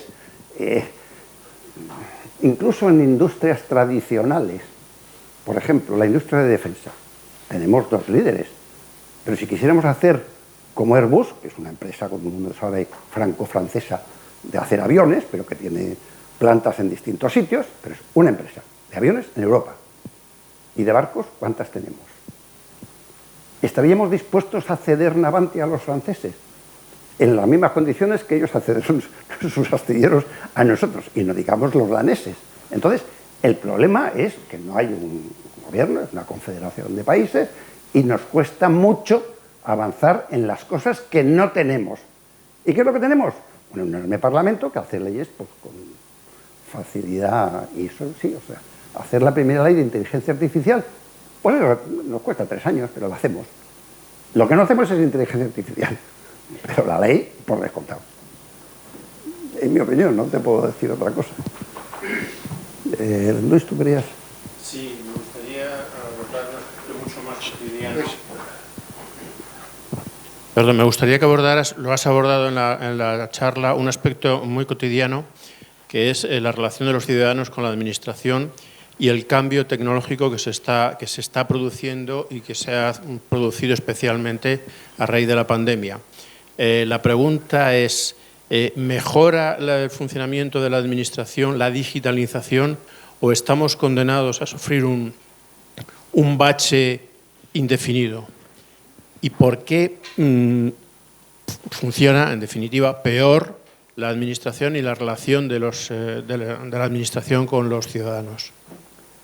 A ti te pasa como a mí, que discrepas de que seamos los mejores de Europa con esto de la administración. Pero claro, desconozco cómo les funciona a los demás, con lo cual a lo mejor es verdad. Primero, hay cosas que no tienen que ver con la sociedad digital. Con la pandemia inventamos la cita previa. Se acabó la pandemia y seguimos con la cita previa. Pero eso no tiene nada que ver con la digitalización. La cita previa consiste en ir a una ventanilla o no ir. La cita previa se puede pedir por teléfono, que no te lo van a coger. Con suerte te lo cogen y cuelgan. O bien a través de un internet que está siempre permanente circulando. Hombre, eso sí se podría resolver poniendo más servidores, más grandes, es más costoso, pero tiene un problema, que es que si resulta que voy a dar cita previa, necesito luego los señores que me atiendan. Eso no es un problema digital, es un problema de que me faltan funcionarios adecuados. Y eso no se va a resolver por mucha tecnología que yo le ponga. Porque bastaría como quitarlo del cartel, que se quite la cita previa, para que no hubiera cita previa. Y veremos, en principio, las colas de antes, pero las colas tienen un problema, que salen en la televisión. Y eso es feísimo. Sabéis que en la Comunidad de Madrid hay una ley que dice que los mayores de 65 años, que somos casi todos los de aquí, no necesitamos cita previa. Siempre que convenzas al securata de la puerta de que hay una ley que va a decir, espere, que no sé qué, que no sé cuántos.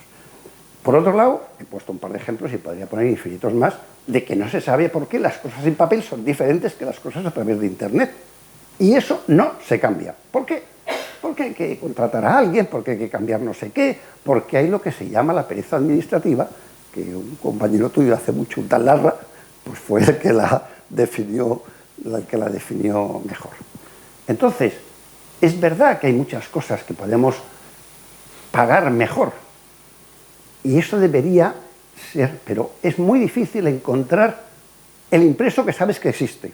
Porque si tú entras en la página de cualquier ministerio, de cualquier ayuntamiento, de cualquier comunidad, lo más que te cuentan es las muchas visitas, los viajes y las cosas que ha hecho el ministro, la alcaldesa o el funcionario de turno. Están llenos de vídeos de que han inaugurado no sé qué, pero encontrar el informe 817 para bajártelo y rellenarlo, eso es muy difícil. Porque además no se llama como tú piensas que se llama. Se llama de una manera totalmente exótica. Y entonces pues vas a tardar un montón. ¿Y por qué ese buscador, que todos han puesto un buscador, resulta que llama a Google? Es decir, no es un buscador que busque dentro del ayuntamiento o del ministerio de esa página. No, es un buscador que me saca a Google. Para eso voy yo, no me hace falta nada. Y eso es lo que pasa. Te podría contar infinitas anécdotas, te cuento solo una y termino. Ayuntamiento de Mora Salzar, se ha vendido hace poco una parcela y entonces hay que pagar los impuestos. Y entonces pues, pagas y pones y te llegan 2 impuestos. En el mismo momento, por correo, los 2 impuestos, en el mismo momento. Tienes un mes para pagarlo. Te llegan un viernes y dices, hombre, pues el sábado que no tengo nada que hacer, voy a pagar los impuestos por internet. Es uno real de 3 y pico euros y otro de 1000 y pico. Por azar, pagas el de 3 y pico, lo primero que te dice es que error. Bueno, bien, al final acabas entrando y pagas el de 3. Y dices, oh, qué bien, voy a pagar el de 1000. Está usted fuera de plazo. Es el mismo día, la misma tal, está usted fuera de plazo. Llamas al ayuntamiento. Dice, es que si usted está fuera de plazo, ya se lo mandaremos con recargo. Nadie se preocupa de que por qué estoy fuera de plazo. Ese es el problema que hay con la administración. Por ponerte otro ejemplo, vas a pagar una cosa, número de expediente, tecleas el número de expediente una vez que sabes si son barras, guiones, comas, puntos y rayas. La cantidad viene en sistema inglés. Cuando tú pones aquí 50,35, a mí me enseñaron de pequeño que era 50,35, no 50,35. Pero a saber, porque aquí hay que poner punto. Y el sistema te dice que ese expediente no tiene esa cantidad. Y ahí te quedas.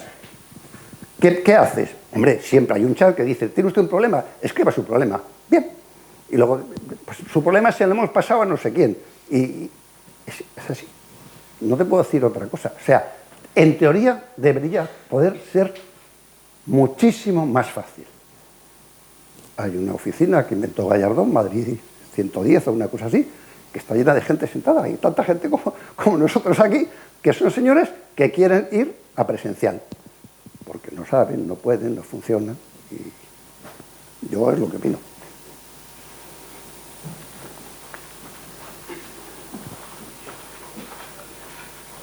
Don Juan. Ya estás. Hay una cosa que a mí me ha chocado en la exposición. Si sobre una...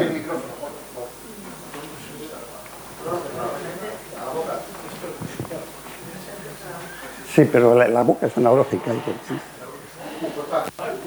cosa que me ha chocado en la exposición, y era el grado de uso digital en España en comparación para la Unión Europea, realmente notable. En cambio, en los recursos, sin embargo, España salía muy mal.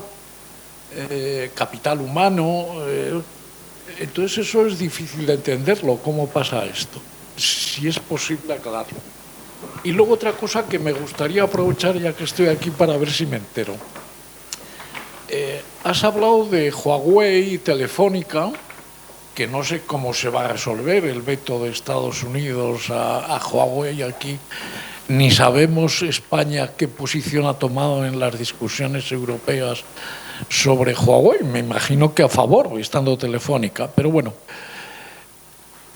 ¿Por qué, dada la entrada legal de los saudíes en Telefónica, con los límites que ha provocado tal, digamos, resquemor en el gobierno, que incluso se ha llegado a plantear, no sé si está trabajando en eso, llegar a ser el máximo accionista a través de la SEPI? El problema es que eso cuesta mucho dinero y no se sabe de dónde va a sacar el dinero.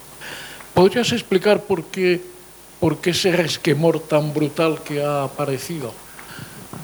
Hombre, ¿podría explicarlo? No, puedo contarte lo que opino, pero eso no significa que sea la explicación real.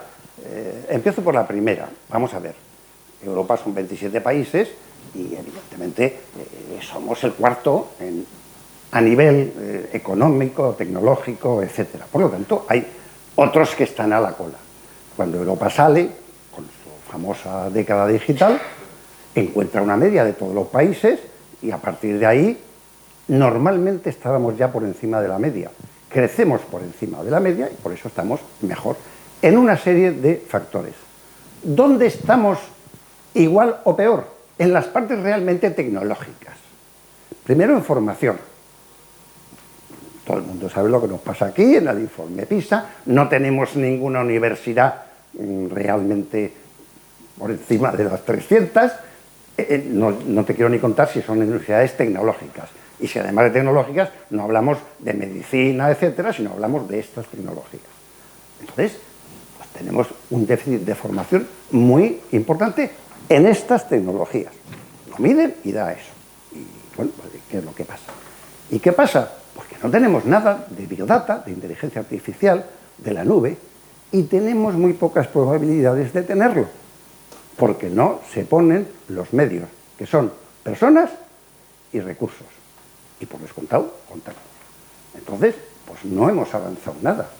Salíamos del 0,0 no sé qué frente al 7 europeo y ahora igual estamos en el 0,08, pero eso no es realmente avanzar. Y es lo que nos pasa. Y insisto que en cambio con la administración nos dicen los europeos, igual que nos dicen una cosa, no me tengo que creer la otra, que somos los mejores de todos ellos, lo cual indica cómo irán los demás. Telefónica. A ver, tenemos un problema de, y esto es Alejandro el que se lo sabe mejor, es un tema de la globalización. Entonces, Telefónica primero era pública, luego se privatizó y entra capital, pero se necesita mucho capital. ¿Mucho capital para qué? Para atender redes, para dar servicios, para que las redes sigan creciendo. El pleito con Huawei lo tenemos resuelto. Los americanos, que pueden hacerlo, no van a contratar a Huawei. ¿Por qué? Porque tienen sus propios sistemas de redes. Los europeos no tenemos ninguno, pues podríamos depender de los americanos o de los chinos. Y a la hora de elegir, resulta que los chinos, además de venderte la red, te la financian. Ah, tema importante, porque resulta que es más barata, te la financian y funciona igual de bien o igual de mal. Entonces, Europa...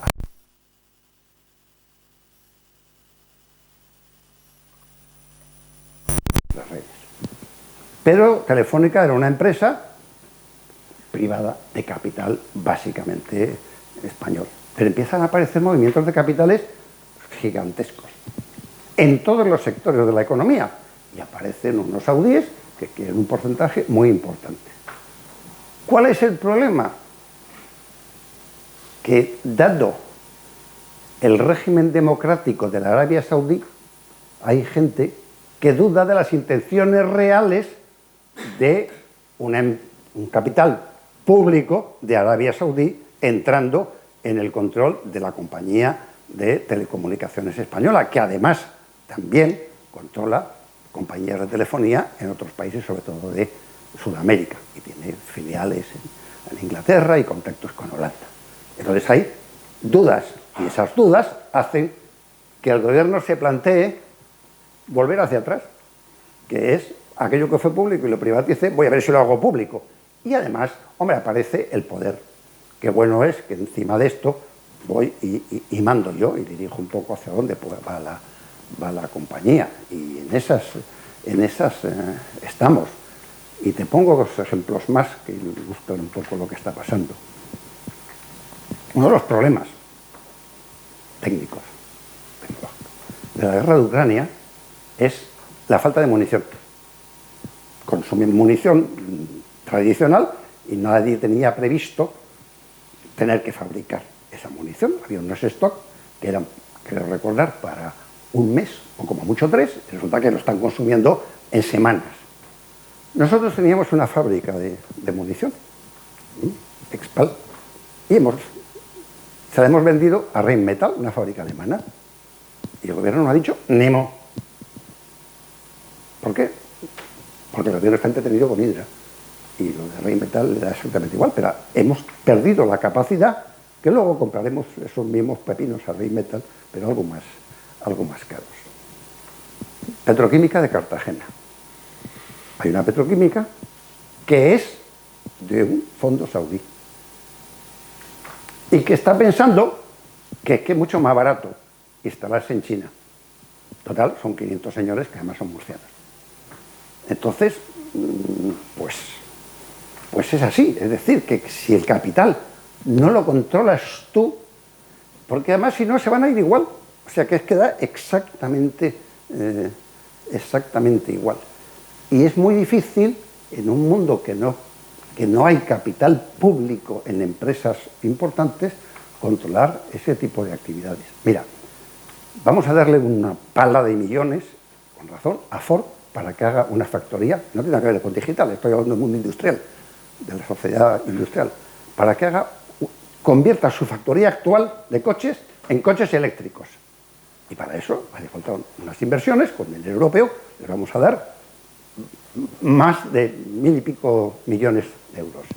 Y van a echar a 1.500 señores. ¿Por qué? Porque hacer un coche eléctrico se tarda menos que en hacer un coche normal, exige menos empleo. Luego hay 1.500 señores que se van a ir a un ERE, como tal. Pero además de eso, Se van a ir, no sabemos si con ERE o sin ERE, los que fabrican las bujías, las tapas del Delco, los cigüeñales, que no son de Valencia y que son de otros países, de otras provincias. Y aparecerán señores que harán cosas eléctricas que ahora no las tienen. Y eso no hay gobierno de ningún color que sepa manejarlo. Cómo ayudar a los cigüeñales y las tapas del Delco que están en otras provincias y que no pertenecen a Ford, y cómo ayudar a que por otro lado cambien los que quieren el proyecto.